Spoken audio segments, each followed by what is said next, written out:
This house? You bought it with the luck of this family, not your brains. My father stood in the doorway of my apartment, blocking me from entering. He was wearing my bathrobe. Ashley needs a venue that screams money to keep her fiancé, he sneered. And since you are the family jinx who drives men away, the least you can do is disappear for a month. Go stay at a hotel. We need the space. I looked down at the hallway floor.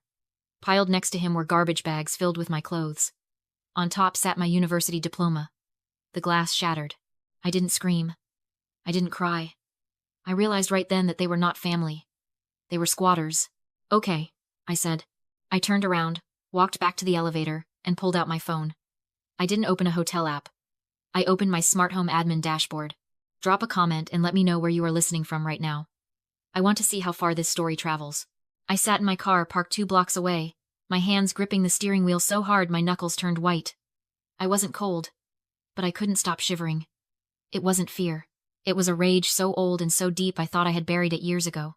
But Gary, my father, had said the word. Jinx. That word dragged me straight back to being 12 years old, curled up on the back seat of our station wagon, screaming in agony. My appendix had burst. I felt like I was being torn apart from the inside, but my mother wasn't holding my hand. She wasn't telling me it would be okay. She was in the front seat, fixing my younger sister Ashley's hair, screaming at me. You are doing this on purpose, she had yelled, her eyes wild in the rearview mirror. Today is the Little Miss Sunshine pageant. We are going to be late, because of you. Why do you always have to ruin everything? Ashley sat next to me in her fluffy white dress, looking at me with pure disgust because my crying was distracting her. We missed the pageant check-in by 10 minutes. Ashley didn't get to walk the stage, and while I was being wheeled into emergency surgery, fading under the anesthesia, the last thing I heard was my father telling the doctor, "She is just a jinx. Bad energy follows her." They didn't visit me in recovery. They were too busy taking Ashley out for ice cream to make up for my mistake. I took a deep breath, forcing the memory back down. That little girl who wanted their love was gone. The woman sitting in this car was a shark who ate distressed assets for breakfast. I reached for my iPad and opened the security app. Gary thought he had won because he was inside. He didn't realize that in a smart home, the walls have eyes. The feed loaded in high definition. The camera in the living room showed them clearly. My brother, Arthur, and my sister, Ashley, were sitting on my custom Italian white leather sofa, the one I had waited 6 months to import. They were popping a bottle of Dom Perignon. My bottle of Dom Perignon, which I had been saving for my own sale closing. I turned up the volume on the feed.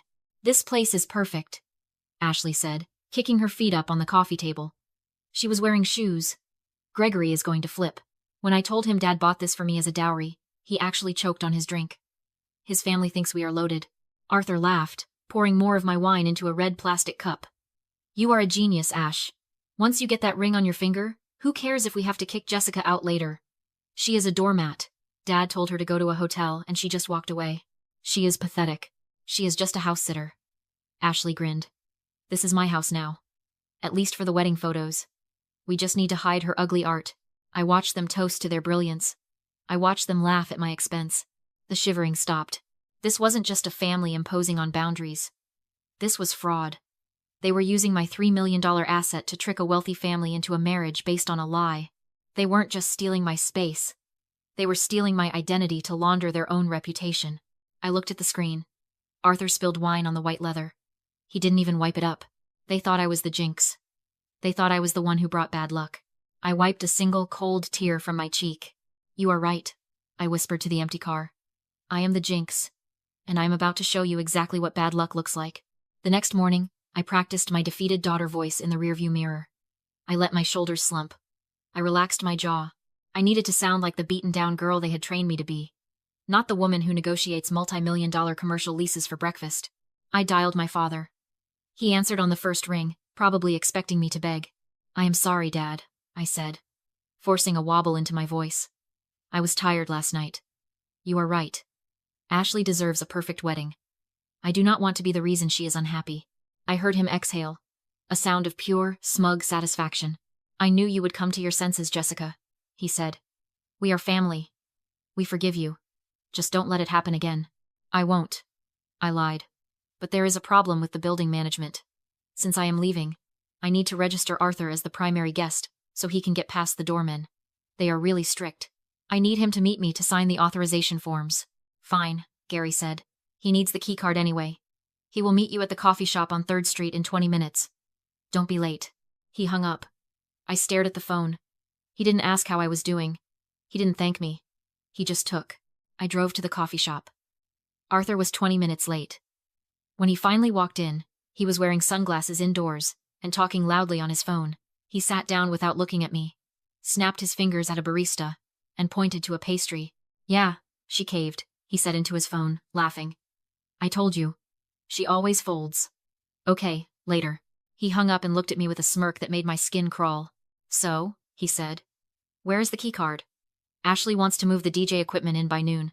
I have it right here, I said, reaching into my bag. I pulled out a heavy, cream-colored envelope. I also pulled out a document.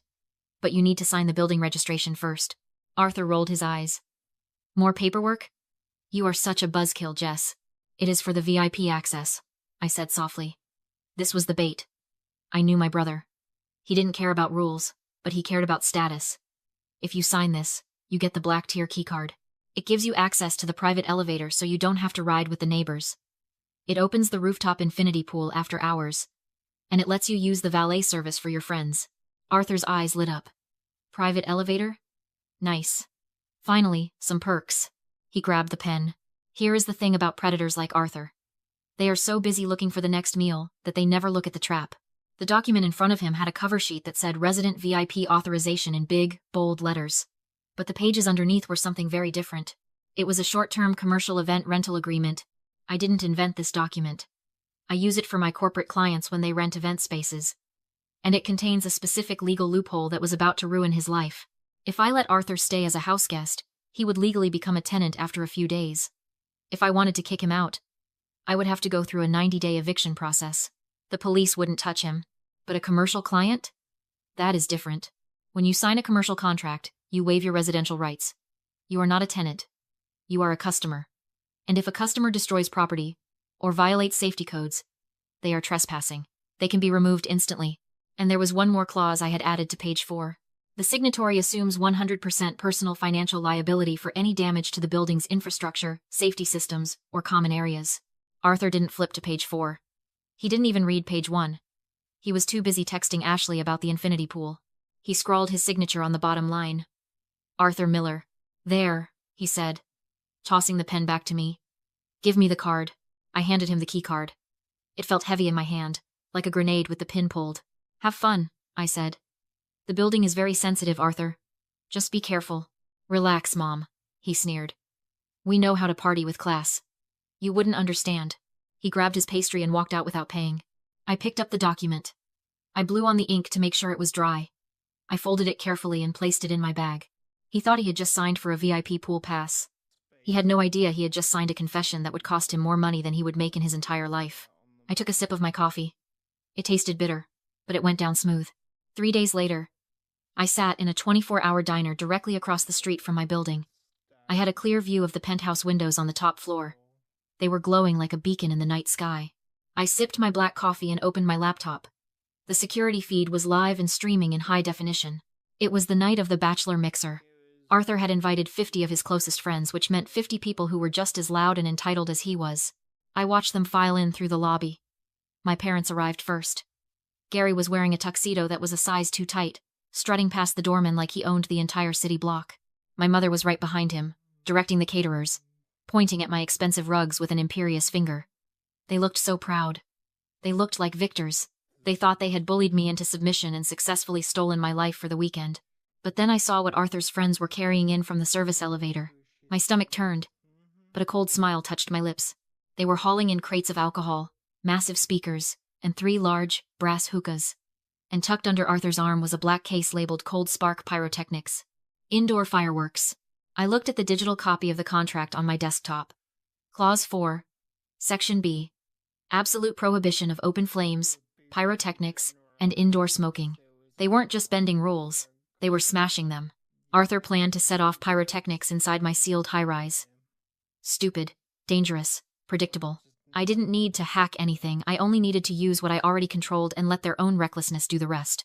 By 1 a.m., the party was at its peak. My living room looked like a nightclub. About 50 people packed in, drinking, dancing, and ignoring how heavy the air had become. Arthur climbed onto my coffee table with a mic and a vodka bottle, soaking up the attention like it was a coronation. Then he cued the cold spark machines. Silver columns shot upward into the smoky haze. Seconds later, the building's systems reacted. Lights cut to emergency strobes. The fire alarm roared, and the sprinkler heads finally gave way. The first blast wasn't clean water. In old high-rises, what sits in those pipes for years isn't clear, it's black, stagnant sludge.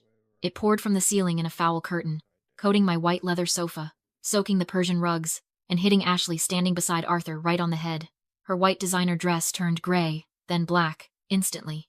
People slipped, fell, screamed, and stampeded. In under a minute, my $3 million penthouse was trashed. I closed my laptop, sipped my coffee, and let the chaos become their invoice. The front door didn't open, it was breached.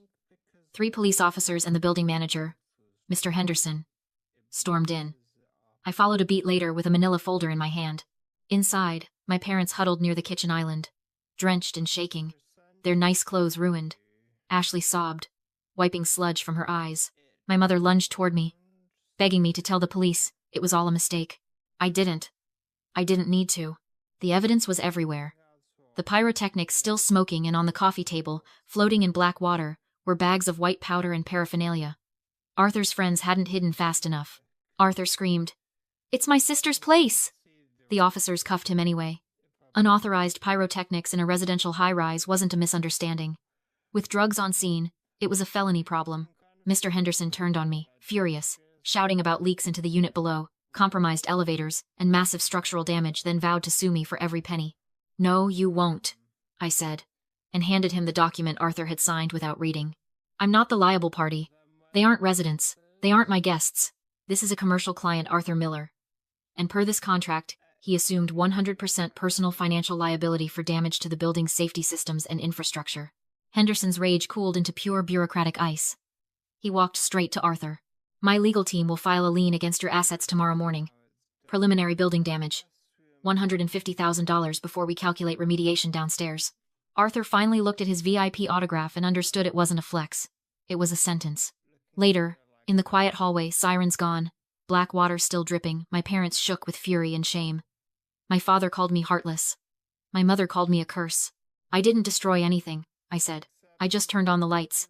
Then I told them the truth. My insurance would cover my floors and furniture. The building's structural damage, repairs, and legal fees. Arthur's signature covered that. Don't ever call me again. The fallout was total.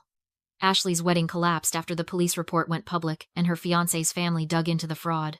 She ended up in my parents' basement, surrounded by boxes of unused wedding favors. Arthur declared bankruptcy 6 months later. The judgment was absolute. Wages garnished. Credit ruined for years. As for me, I cleaned, repaired, listed the penthouse, and sold it for a $400,000 profit. I moved to Seattle. I haven't spoken to them in 3 years, and my life has never been more peaceful. Tell me in the comments, what's the most expensive lesson you've ever had to teach a family member? And follow for more stories about the price of betrayal.